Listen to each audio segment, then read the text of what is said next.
Shalom semuanya. Ulangan pasal 4 ayat 2. Janganlah kamu menambahi apa yang kuperintahkan kepadamu dan janganlah kamu menguranginya. Dengan demikian kamu berpegang pada perintah Tuhan Allahmu yang kusampaikan kepadamu. Setiap kita pasti sudah tahu dari kitab Kejadian sampai Wahyu ada 66 kitab. Kitab Kejadian ada 50 pasal, Matius ada 28 pasal, dan lain-lain. Pasti kita tidak mungkin menambahinya atau menguranginya lagi. Namun, bagaimana dalam melakukan firman Tuhan? Apakah kita yakin kita tidak menambahi atau menguranginya?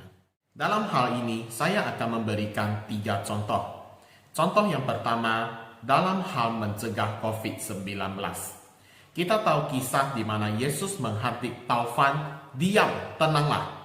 Saat itu murid-muridnya sangat ketakutan, tetapi Yesus berkata, "Mengapa kamu begitu takut? Mengapa kamu tidak percaya?" Nah, dengan acuan seperti ini, muncullah orang-orang yang sangat pemberani, di mana mereka tidak mau memakai masker, tidak mencuci tangan, tidak menjaga jarak, bahkan tetap berada di dalam kerumunan. Padahal firman Tuhan juga berkata, kalau orang bijak melihat malapetaka, bersembunyilah ia. Amsal 22 ayat 3a. Jadi, mari kita pahami kisah taufan tadi, di mana Tuhan menghardik taufan itu, artinya taufan itu berhenti atas kehendak Tuhan. Jadi, janganlah kita mencobai Tuhan. Janganlah kita menjadi terlalu berani untuk melakukan hal-hal yang di luar kehendak Tuhan. Contoh yang kedua, dalam hal apresiasi.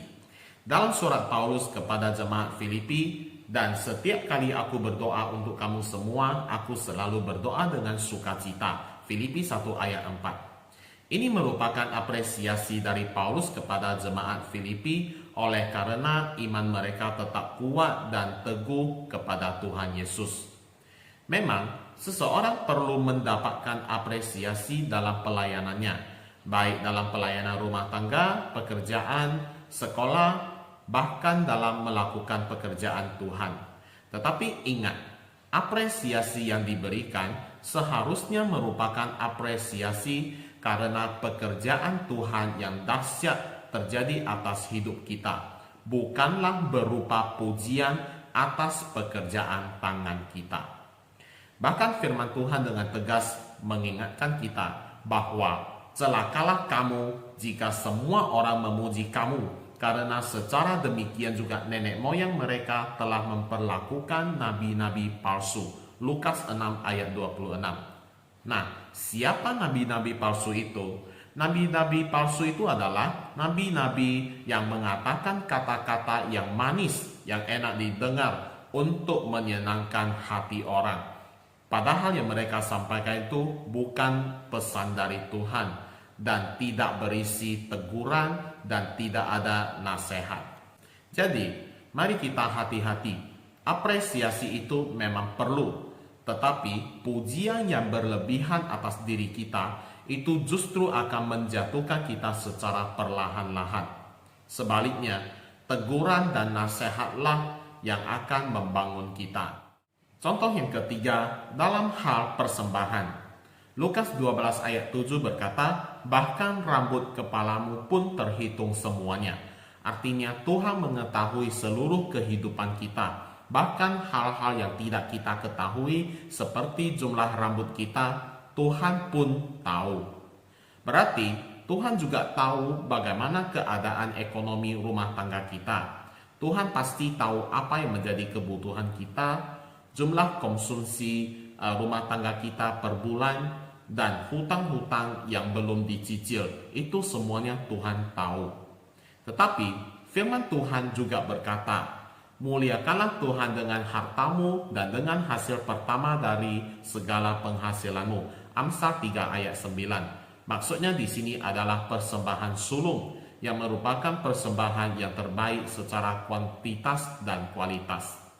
Jadi, tadinya kita sudah aminkan bahwa Tuhan akan memelihara kita, maka waktu kita memberi persembahan, apakah kita masih tawar-menawar?